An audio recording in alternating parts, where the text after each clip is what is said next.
Welcome to another episode of Unboxing Entrepreneurship. Have you ever thought about taking your business overseas?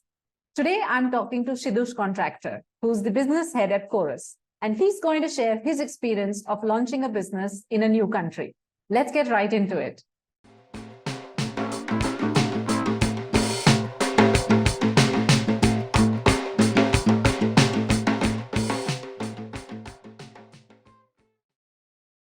Hi, Shidush. Welcome to Unboxing Entrepreneurship. Thank you so much, Pallavi. Great to have you here. And, we're going to talk about a very different topic that we haven't talked about before. And I'm sure that it will help entrepreneurs to be more ambitious and, think about expanding abroad. So before we get started, please give us an introduction. What is it that you're doing? Yeah, so I work as the business head for Middle East and Northern Africa region for a company called Chorus, which is in the influencer tech business, right? We are an influencer marketplace, which basically works on connecting influencers to brands in a way where it's A, transparent, and B, insightful as to what kind of ROIs brands can generate out of these influencers, right? And the influencer space being as saturated as it is globally, the only game changer here is for companies like us to step into, try and figure out numerical values to what value influencers and creators in general add to something. So anywhere from say, doing an Instagram post all the way to a celebrity coming to an event. How do you monetize that? How do you optimize your budget spends in that area? And how do you really piggyback on the cred that these influencers bring? Most of the analysis up until now has been qualitative. What Chorus does is add quantity to it. We've been in the business for 8 years, and we've been in the Middle East since January this year.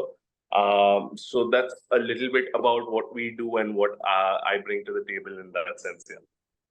Got it. All right. So been in the business for 8 years and you've been in Middle East since January this year. What has been the experience like expanding to a new country or new area? It's fantastic. And you know what? This is going to come as a cliche, but Dubai is fantastic. Like anyone who says, oh no, it's like all superficial and whatnot, it's...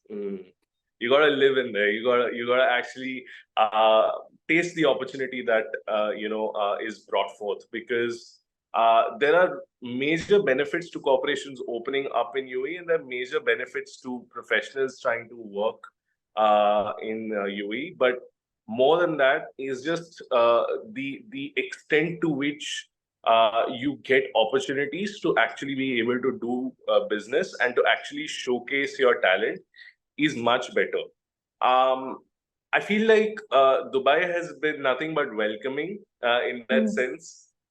Both my organization and I feel that way, and we feel like it is a market that is it's just so beautiful, because in a way where like for us, at least in the influencer space, we are enjoying the benefits of the Middle East still trying to sort of wrap their head around influencers and how to properly use them, instead of just trying to be in a market which is like very digitally advanced or very saturated with too many influencers, like say the West, right? Say US or Canada, right? Those are markets where you've got too many influencers per unit population, wherein your influence is very limited. And you can then dive down to niches. So when you get into a business where there's more money in niche than mainstream, then it's problematic. But the Middle East is not like that. It's not a top-heavy business. It's a business market where you are able to actually make the most out of every opportunity on every level. I think this goes across the board for all digital activations. I mean, it's still a market that does a lot of billboards and does a lot of out-of-home marketing and stuff like that. So the digital boom is still ongoing. You can still feel the effect of it. it makes me feel younger, Pallavi, to be honest, because like it just reminds me of how India was back in the day and how forgiving the market was, and how opportunistic people would just get ahead. And I say that in a good way, where you were able to actually grab every brass ring. It's been exhilarating. I could go on and on, but I think exhilarating is the word. Awesome. So, help out the bootstrapped entrepreneurs here. So one of your criteria, I guess, for moving to a new market was the fact that there was an opportunity there, or rather there was a gap in the market there, which perhaps did not exist in the other markets. Were there any any other criteria that you evaluated that you want to share? I think for us, India has almost always been the primary market, right? We are an India-based company. And we are operational in 3 different locations. We've got an office in Bangalore, we've got an office in Delhi, and we also work our field sales offices out of Bombay. And I think Chorus started at a very correct time, because what ended up happening was 8 years ago, people didn't really understand influencer marketing. It was very new. In the sense that stuff like Twitter trending and just plain email marketing sometimes would just be bungled up into influencer marketing, and that was the start of things, right? So we've been around since the inception, but 8 years down the line, the scene is very different. I think all service providers, right? And I don't just restrict myself to marketing, but all service providers across e-commerce or fintech have sort of gotten a certain loyalty out of the market already, where now you have established your territory, you have established your market share, and the only way to start actually expanding and generating more revenue than you're currently doing in the market is to start outshining the competition. Yeah. Which is why there's a lot of push and pull, right? There's a lot of resistance, and there's lack of predictable growth. Today, I may introduce something which a competitor of mine is probably not doing. Tomorrow, my competitor comes and does something very similar, and I lose that 1 or 2% that I've played for, right? And of course, the other question is, if I am to expand in a market like India, how much do I spend versus how much do I get back, right? So if I'm getting that 2% market share extra, how much money have I really spent? And is it really that's sustainable for me to keep pumping in money towards an endeavor and increasing my market share consistently? Obviously, that's not possible. So the only way for companies to really expand then is geographically, right? If you have been serving n number of people, how do I go to another market and increase my user base and fight for market space elsewhere? That was sort of the thought process behind the UAE expansion. That UAE as a market is ripe for the picking right now. And of course, like the major chunk of business also comes from Saudi. So if you've heard of the NEOM project that's happening there, and of course, we recently had the Qatar World Cup and a lot of things that are coming up in the Middle East right now, right? Makes it all the more enticing for service providers to enter and actually go ahead, start picking up contracts, right? So for us, that was the mind space, that I'm just going to enter a market where I can then add on significant revenue by starting from scratch. But I think more of the benefits that a business owner may have, and I think your audience would appreciate, Pallavi, is it's not just that I'm moving from a saturated to an unsaturated market, right? It's not just like I've expanded my user base. It's also a situation where me being a service provider, I don't really have to look for distribution outlets. So if I am in, say, a D2C business, and I deal with a lot of D2C companies in India that are expanding to the UAE, one of the major challenges is, I need to find local distribution, and I need to create an entire supply chain from scratch. And that, of course, takes time, takes man hours, takes very serious relationships, takes a lot of money. And that's sort of also where, people sort of hesitate to expand to other territories. Like I was very recently talking to another D2C company that is planning on their APAC expansion, right? And they were setting up shop in Indonesia. And I don't know if I've told you this, but my entire childhood was in Indonesia. I speak the language. That's where I'm culturally from as well, technically. So we were talking about this and we were jamming on ideas, and I was just telling them, I was like, you know, if you want to establish distribution routes, right, it might not be the easiest to do it there. And I think we've seen that very recently. I think Cars 24 just withdrew from Indonesia and Saudi. And they want to expand to markets like Australia, and I think they want to do something more in India as well. So the thing is, if you start entering places where the barrier to entry is so high that you need to actually keep pumping in man-hours and money into it to establish sales, let's just classify the whole thing as sales. I might as well be in a position where I go to a country or I go to a region where the barrier to entry is not as high, where independent groups, VCs, etc., are actually just looking to pick up brands left, right, and center and start selling them. And I think that's what's happening with so many of the brand groups in UAE, be it the Al Futtaims of the world, be it the Al Tayers of the world, be it even the local sort of like Azadeh group, Azala group, right? These guys have been in the business since forever. The Chalu group, for that matter, right? They've been in the business since like 2-3 generations now. And so when we talk about brands moving to the UAE and distribution, like setting up distribution, it's much easier for them. Like back in the day, it used to be a situation where if you want to set up a company in UAE, you have to give 50% of your ownership to somebody else who's a local. Now all that has been lifted, right? Now you're in a position where you are able to do free trade as long as you find a local distributor who's making a decent supply chain cut, right? So even if I'm looking at goods distribution or retail distribution, right?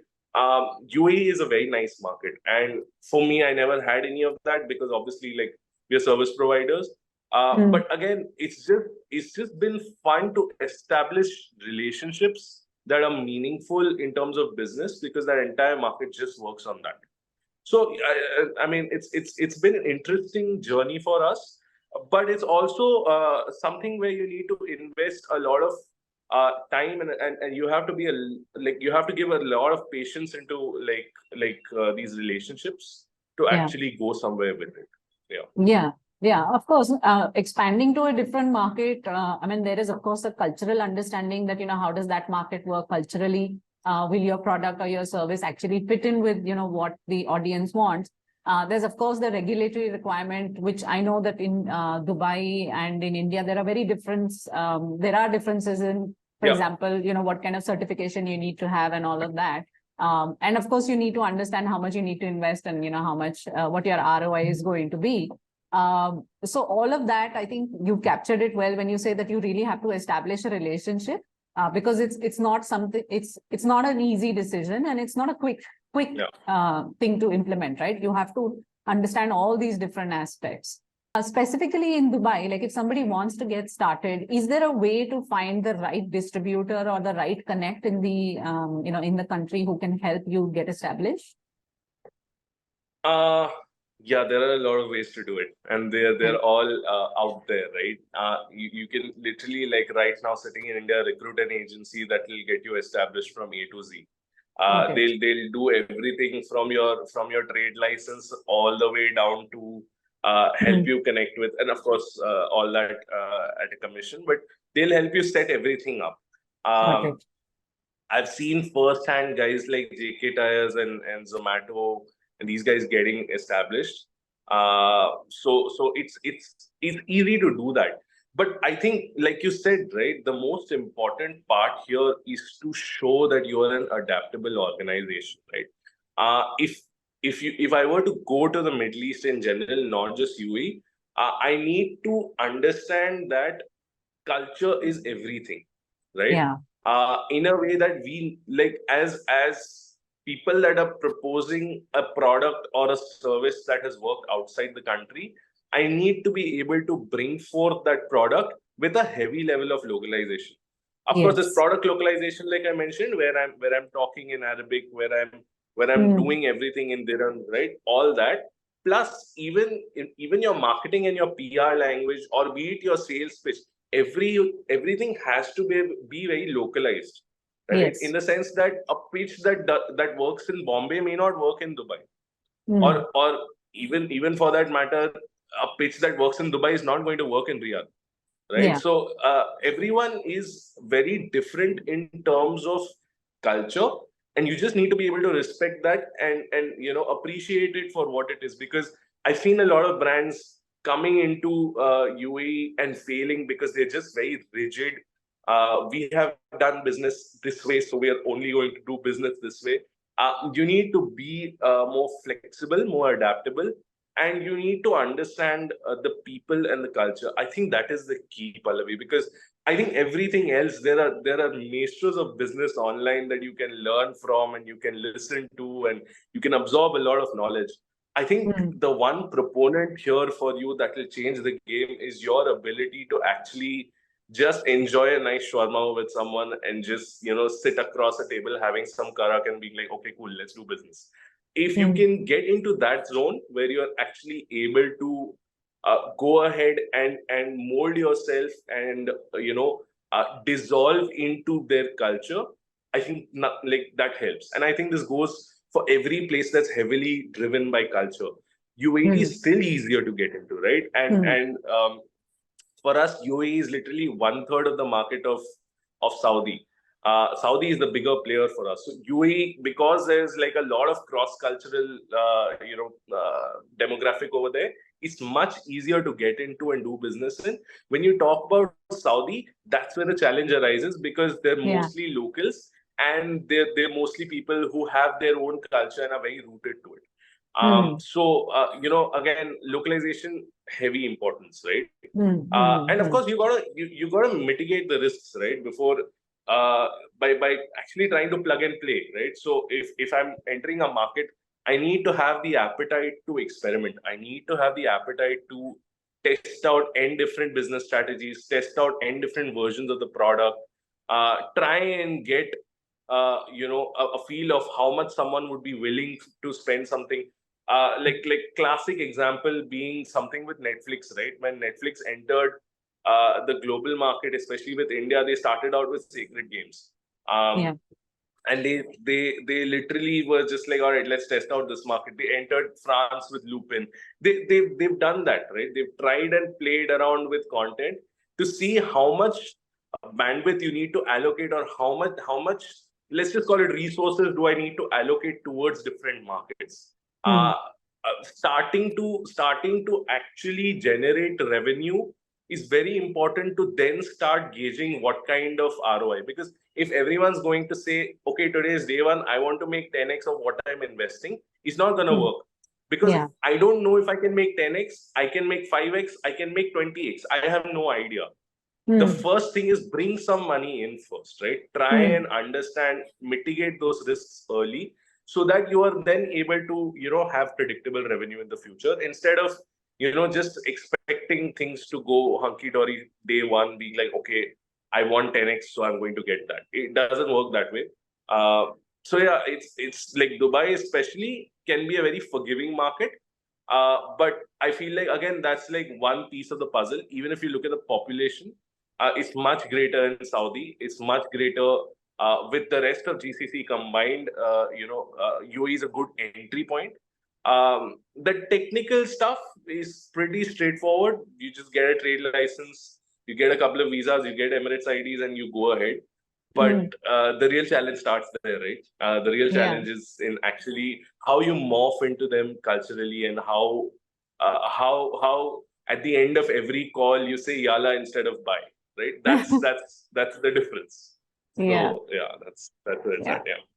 So what you say about adaptability, I believe, applies to a business launching new products, even in the same market, because what Sure. happens is that when a business has been active for a very long time, you get into a standard way of working, you already know your audience, it's very easy for you to create additional offerings for the same audience. It's much faster, Yep. you get there much faster.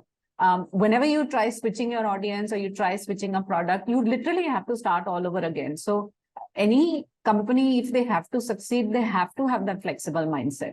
And especially for a different country and a different culture, there are additional things that you need to be much more flexible about, like the way you work and the way you communicate. But at the root of it all, it is that you have to be flexible if you want to last longer. I mean, even today, if you look at Coca-Cola, which is almost more than 100 years, they have changed so many things in the last 100 years. Yeah. And because they're constantly listening to their younger audience, their target is a younger audience, they're constantly understanding what is the audience looking for. And, that's how they are adapting. That doesn't mean that they're changing their core offering. It's just that they've adapted. Yeah, I think with geographical expansions, especially the companies that have entered Dubai, right? I've seen like a lot of brands have like a disruptor mindset, right? So, sure, you're innovative and sure, like for us also, right? Chorus is a fantastic product, and whoever's watching, please go ahead, use it, play around with it.